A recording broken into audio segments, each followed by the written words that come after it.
የተወደዳችሁ ወገኖቼ እንደምን ሰነበታችሁ? ዛሬም ደግሞ የዮሐንስን ወንጌል ትምህርት ይዤላችሁ መጥቻለሁ። የዮሐንስን ወንጌል ምናልባትም ከሌሎች ከዚህ ቀደም ካየናቸው በርካታ የአዲስ ኪዳን መጽሐፍት በተለየ ጥልቀትና ስፋት እያየነው ነው። ዛሬ 41ኛውን ክፍል ነው የምንመለከተው። የሚገርመው ባለፈው አንድ ቁጥር ላይ ያው በየጊዜው በአንድ ቁጥር ላይ ጠለቅ ብለን እናያለን። ይሄኛው ግን አንዱን ቁጥር እንኳን መጨረስ አልቻልንም። ስለዚህ ያንኑ ቁጥር ዮሐንስ ወንጌል ምዕራፍ 5 ቁጥር 20ን ያንኑ ነው የምቀጥልላችሁ። አነበውና አጭር ጸሎት እንጸልያለን። አብ ወልድን ይወዳልና የሚያደርገውንም ሁሉ ያሳየዋል፣ እናንተም ትደነቁ ዘንድ ከዚህ የሚበልጥ ስራ ያሳየዋል። ቅዱስ አባት ሆይ እናመሰግንሃለን ስለሰጠን ስለዚህ እድል።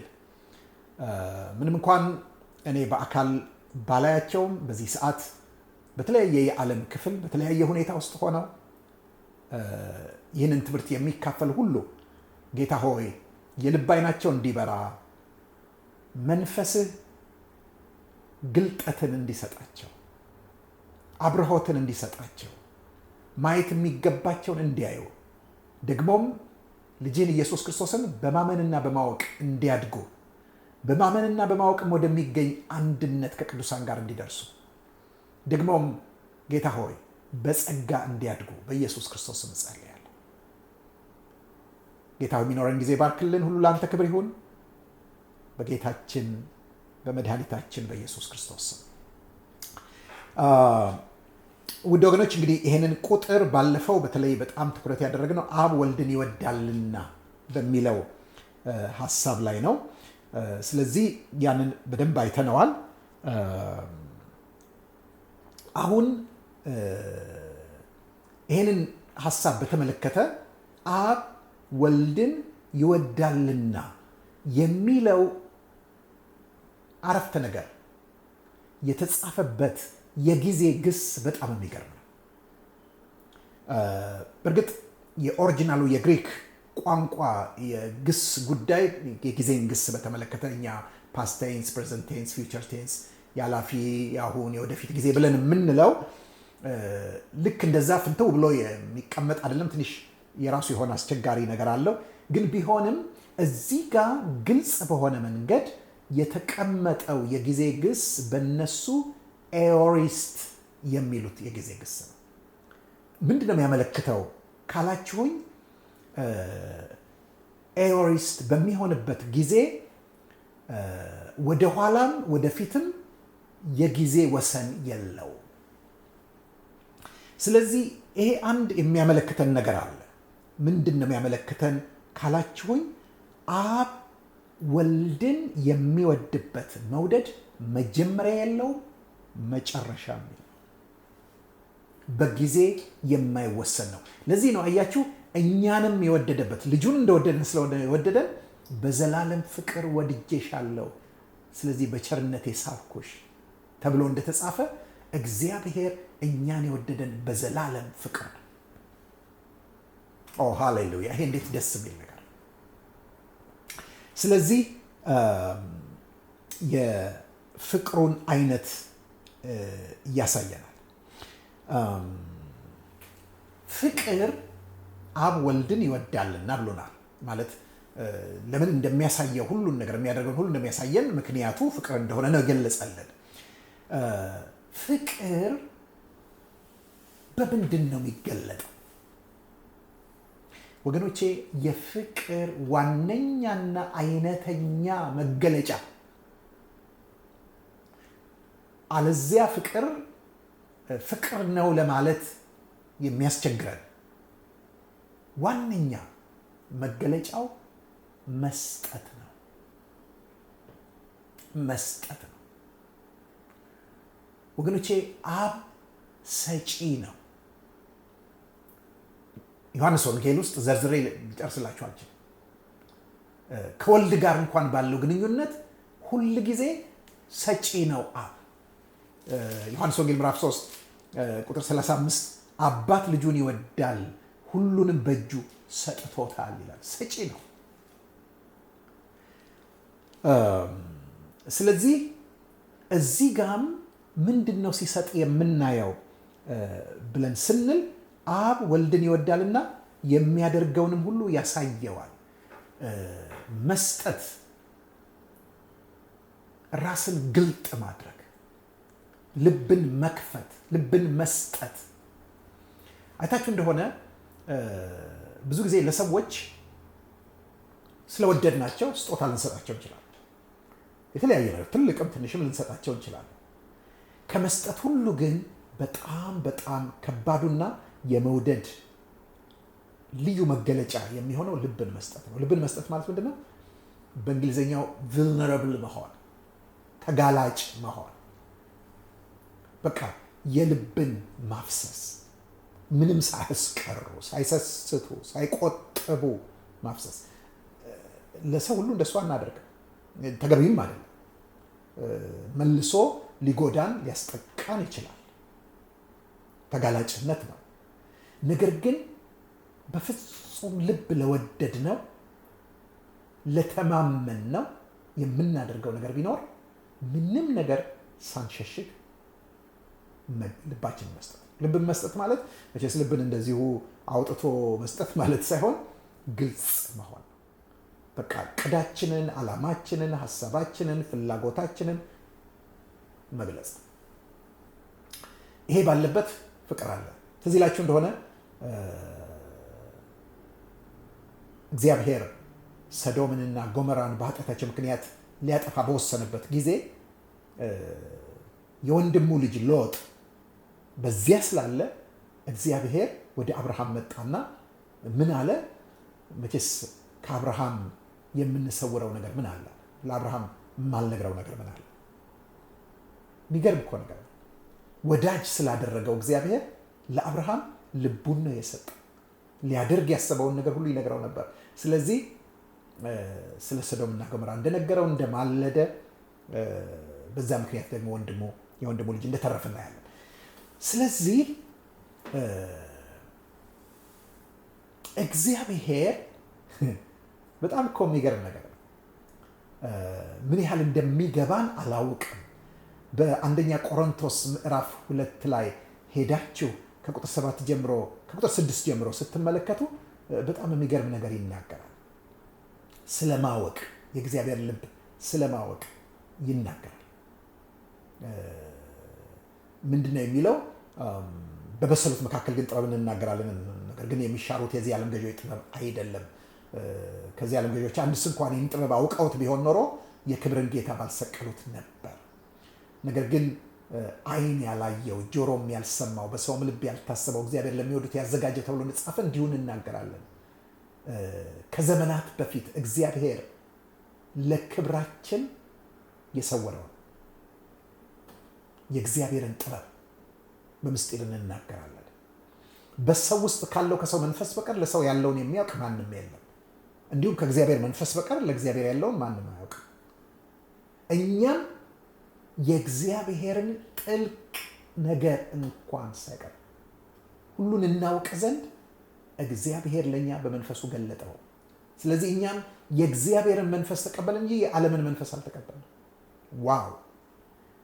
የእግዚአብሔርን ጥልቅ ነገር እንኳን ሳይቀር እናውቅ ዘንድ።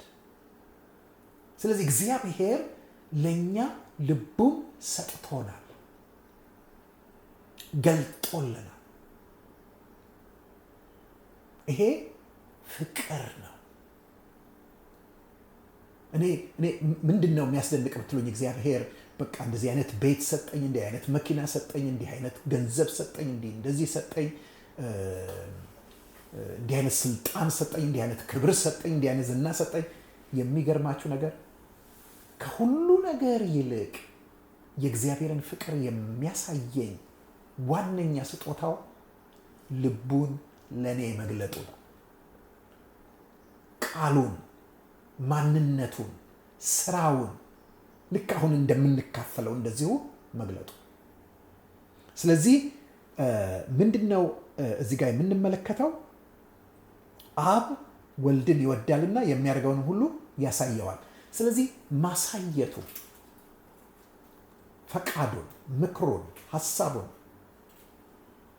እንዲሆን እንዲደረግ የወደደውን ነገር ገልጦ ማሳየቱ ስለሚወደው ነው የሚል ሐሳብ ነው የምናየው። ስለዚህ የፍቅር ዋነኛ መገለጫ መስጠት ነው። ስለዚህ ፍቅር የሚደብቀው ነገር የለም። ፍቅር የሚይዘው ነገር የለም። ፍቅር የሚያስቀረው ነገር የለም። የሚቋጥረው ነገር የለም። ፍቅር አጥር የለው። ፍቅር ግልጽ ነው ለሚወደው። የሚገርመው ደግሞ ምንድን ነው? ሌላው አብ ሁሉን ያሳየዋል። የሚያደርገውን ሁሉ ያሳየዋል። ወልድ ደግሞ አብ ካሳየው የሚያስቀረው ምንም ነገር የለም። ሁሉን ያደርገዋል።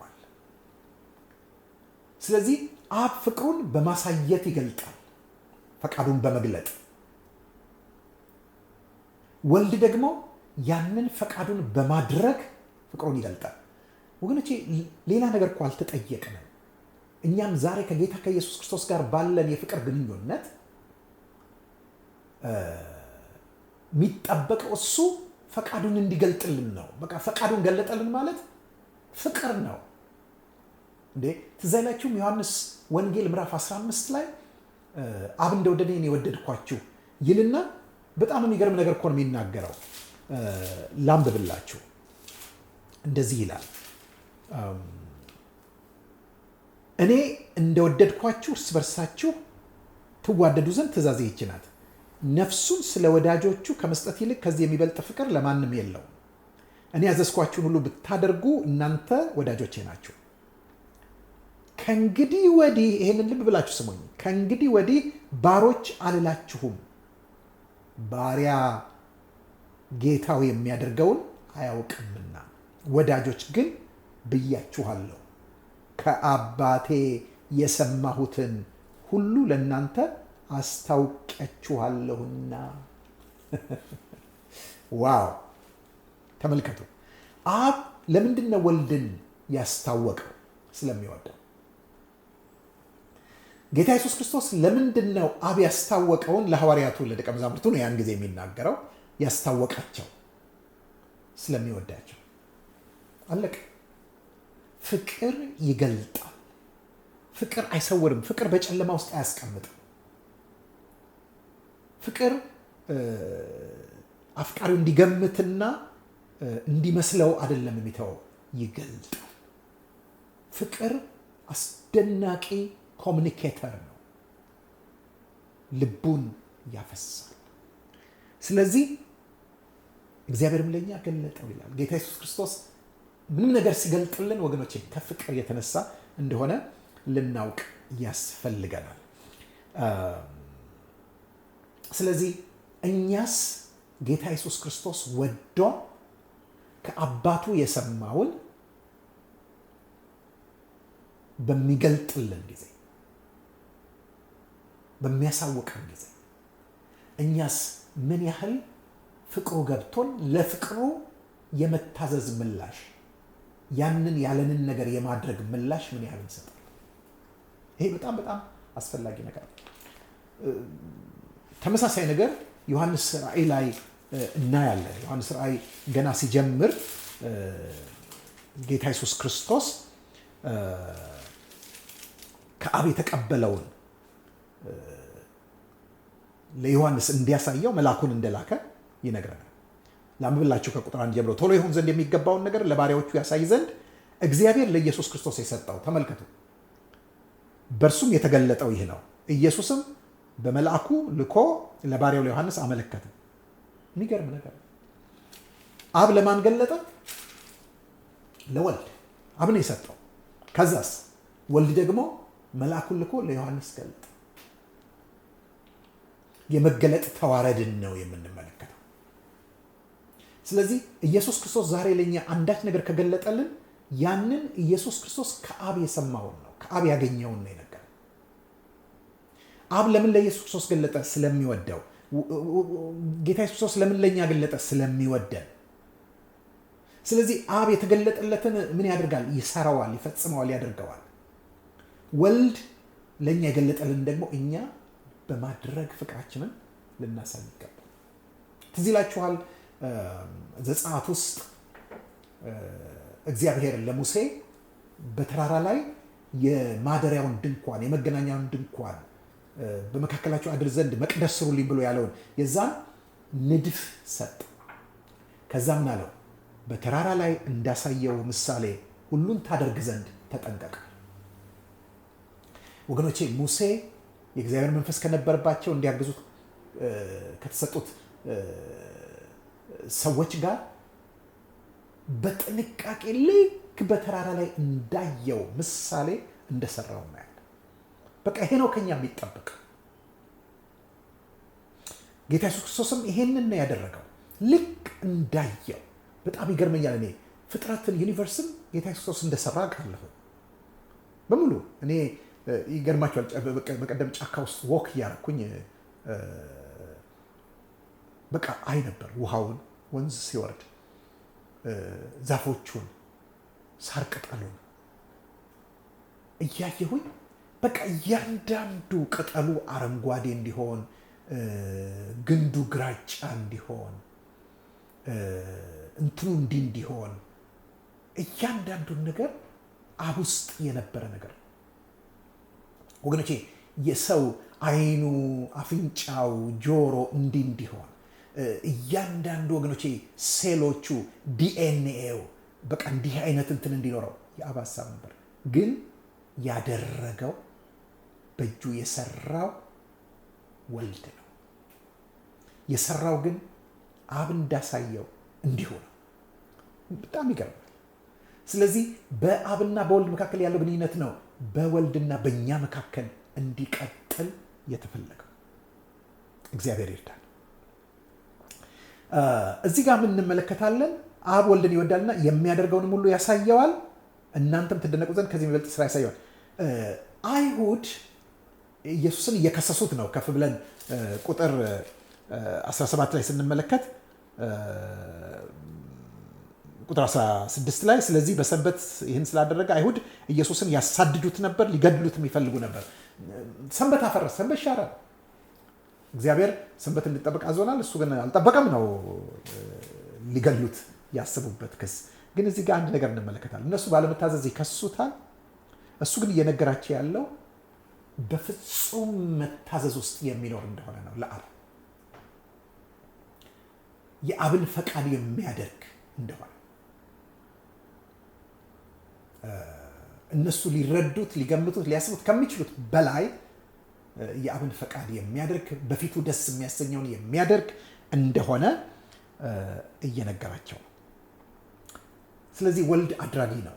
ነገር ግን ከአብ ፈቃድና ከመንፈስ ቅዱስ ኃይል ውጪ፣ ከመንፈስ ቅዱስ ጥበብ፣ እውቀት፣ ማስተዋል፣ ኃይል፣ ብርታት ውጪ ምንም ነገር አያደርግም። ይህንን ነው እየነገረን ያለው። ስለዚህ ጌታ ኢየሱስ ክርስቶስ የአብን ፈቃድ የማይታየውን በልብ ውስጥ ያለውን በመግለጥ በማድረግ አብን ተርኮታል። ለዚህ ነው ዮሐንስ ወንጌል ምዕራፍ 1 ቁጥር 18 ላይ መቼም ቢሆን እግዚአብሔርን ያየው አንድስ እንኳን የለም፣ ነገር ግን በእቅፉ ያለ አንድ ልጁ እሱ ተረከው ብሎ የሚለን። እዚህ ጋር ስንመለከት ጌታ ኢየሱስ ክርስቶስ ምን ብሏል? እናንተም ትደነቁ ዘንድ ከዚህ የሚበልጥ ስራ ያሳየዋል ብሏል። ከዚህ የሚበልጥ ሲል ያንን 38 ዓመት ሙሉ ሽባ የነበረውን ሰው ከማስነሳቱ የሚበልጥ። በነገራችን ላይ ጌታ ኢየሱስ ክርስቶስ ተአምራቶቹን ያደርጋቸው የነበሩትን ምልክቶች፣ ተአምራቶች ምን ብሎ እንደሚጠራቸው ታውቃላችሁ? ስራ ነው የሚላቸው። ለእኛ ነው ተአምርነታቸው፣ ለእሱ ተአምር አይደሉም። ለእኛ ነው ድንቅ ስራነታቸው፣ ለእሱ ግን ድንቅ ስራ አይደሉም። እናንተ ትደነቁ ዘንድ ነው የሚለው። የምንደነቀው እኛ ነን በተአምራት፣ ለእሱ ግን ተአምራት ማድረግ መደበኛ ስራው። ለዚህ ነው ምን አለ? እናንተም ትደነቁ ዘንድ ከዚህ የሚበልጥ ስራ ያሳየዋል። ስራ ነው። ከዚህ የሚበልጥ ስራ ሲል ያው በጣም ግልጽ ነው። ምንድን ነው ከ38 ዓመት ሙሉ ሽባ ሆኖ የተኛን ሰው የማይንቀሳቀስን ሰው ከማስነሳት የሚበልጥ ምንድን ነው?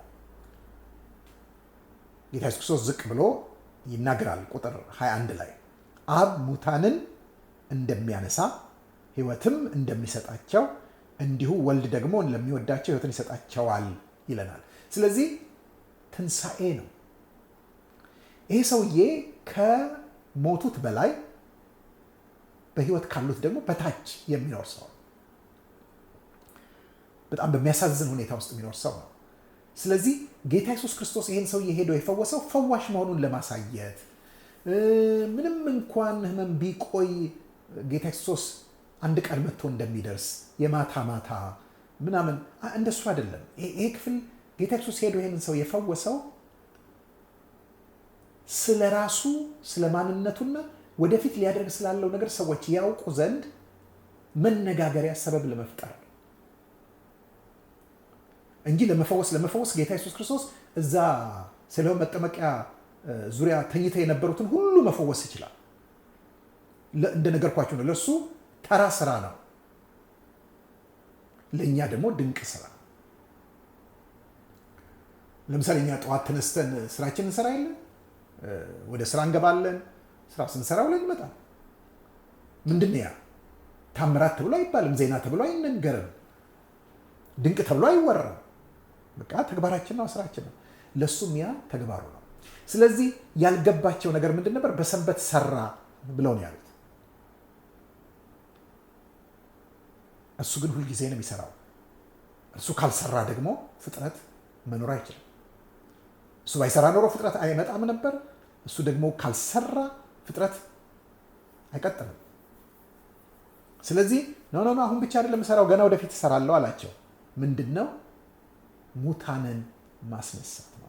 ስለዚህ ጌታ ኢየሱስ ክርስቶስ ተነስ፣ አልጋህን ተሸክመ ሂድ ብሎ ሲለው አንድ ቀን ጌታ ኢየሱስ ክርስቶስ ወደፊት በክብር ይመጣል እና ምን ይላል? ገና ሳይደርስ ገና እየወረደ እየመጣ እያለ ተነሱ ይላል። ተነሱ ይላል። እዛ ጋ አንድ ሰው ነው ተነስ ያለው። ተነሱ ይለናል። ያን ጊዜ ያንቀላፉ ሁሉ፣ በመቃብር ያሉ ሁሉ፣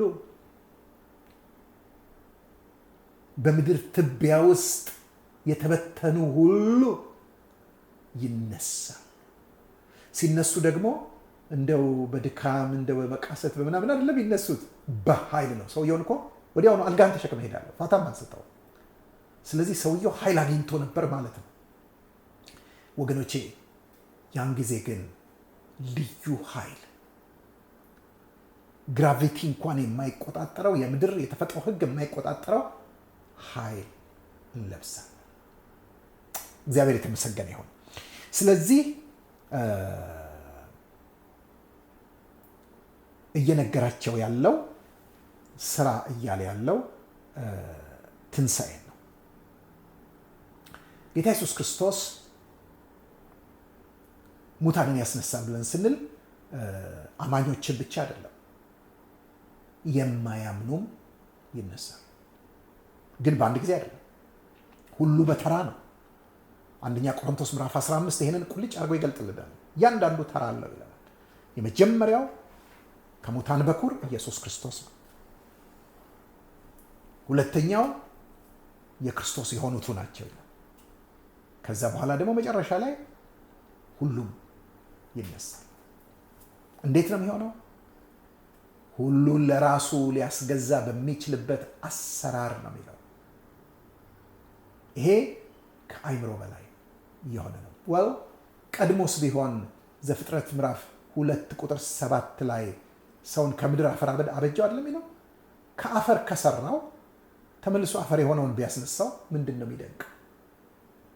አዎ የሰው ልጅ አይምሮ ሊቀበለው የማይችል ሊረዳው የማይችል ነገር ቢኖር ከጥንት ዘመን ጀምሮ የሞቱ ሰዎች ያውም ደግሞ እንበልና በአይሮፕላን አደጋ የሞቱ ተቃጥለው እዛ በነው አየር ላይ የጠፉ ባህር ውስጥ የሰመጡ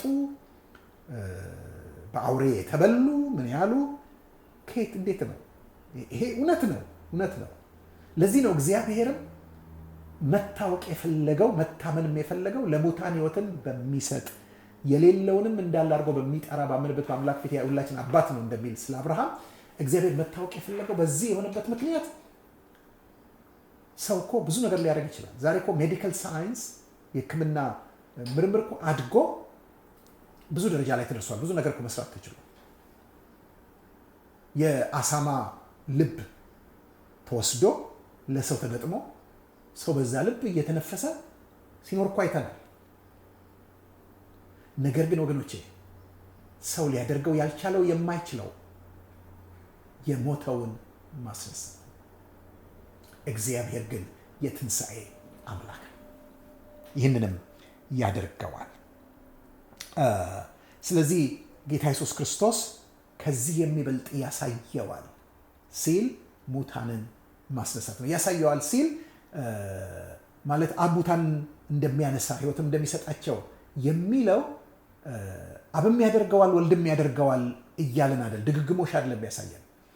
አብ ጋር ይሄ ያለው በሐሳብ ነው፣ በንድፍ ነው፣ በእቅድ ነው። ወልድ ደግሞ በተግባር ያደርገዋል። ስለዚህ ይህንን ክፍል በአጠቃላይ ስንመለከት ልንማር የሚገባን የመጀመሪያው ነገር ኢየሱስ ክርስቶስ ማን እንደሆነ ማወቅ፣ ከአብ ጋር እኩል መሆኑን፣ ከአብ ጋር አንድ መሆኑን፣ ፍጹም አምላክ መሆኑን እንድናውቅ ያስፈልጋል። ይሄ በስጋ የመጣው ከድንግል ማርያም የተወለደው በኢየሩሳሌም፣ በሰማሪያ፣ በገሊላ የተመላለሰው የናዝሬቱ ኢየሱስ ታሪክ የሚያውቀው የሰው መዝገብ የሚያውቀው በሮማ የሕዝብ ቆጠራ መዝገብ ላይ የሰፈረው ከመጽሐፍ ቅዱስ ውጭ የሆኑ የታሪክ ድርሳናት የመሰከሩለት የናዝሬቱ ኢየሱስ እርሱ ፍጹም አምላክ መሆኑን እንድናውቅ ነው። ይሄ የመጀመሪያው ነገር። ይሄን ማመን እና መቀበል እርሱን ክርስቶስ ነው የእግዚአብሔር ልጅ ነው ብሎ ማመን ነው ሰውን የሚያድነው፣ ሌላ ነገር አይደለም። ሌላው ደግሞ በተለይ በአብና በወልድ መካከል ያለውን ግንኙነት ማወቅ። ለምን? ምክንያቱም በጌታ ኢየሱስ ክርስቶስና በእኛ መካከል የሚኖረው ግንኙነት ያኑ አይነት ስለሆነ፣ ስለዚህ ያን ባወቅን ጌታ ክርስቶስ ዮሐንስ 17 ላይ ነግሮናል። አንድ እንድንሆን እኛ እንኳን የተፈለገው እንዴት ነው? እኛ አንድ እንደሆንን አንድ የሆኑ ዘንድ ነው። ስለዚህ ተምሳሌታችን ሥላሴዎች ናቸው። ተምሳሌታችን እግዚአብሔር ራሱ። ስለዚህ እኛም ከዛ ትምህርት እንድንወስድ ያስፈልገናል።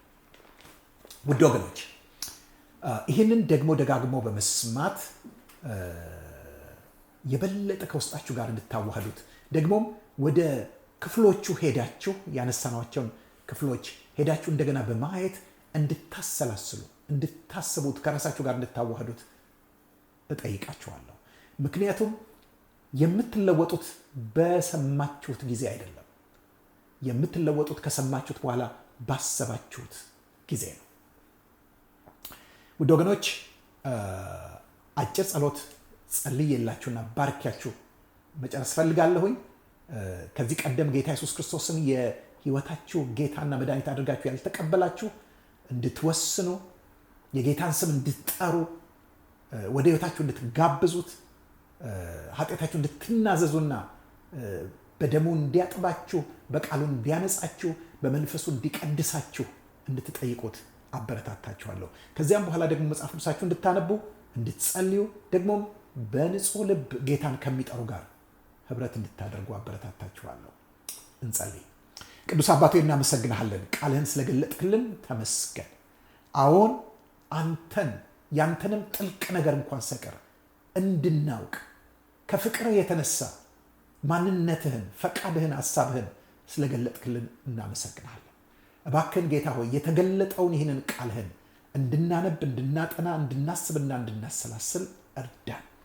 ደግሞም ጌታ ሆይ ዛሬ ይህንን ሰምተው አንተን ለመከተል በአንተ ለመታመን ሕይወታቸውን ለአንተ ለመስጠት የወሰኑትን እንድታግዛቸው፣ ስምህን ሲጠሩ አንተ በመንፈስ ቅዱስ አማካይነት ወደ ውስጣቸው እንድትገባ እንድትለውጣቸው፣ አዲስ ሰው አዲስ ፍጥረት እንድታደርጋቸው እለምንሃለሁ።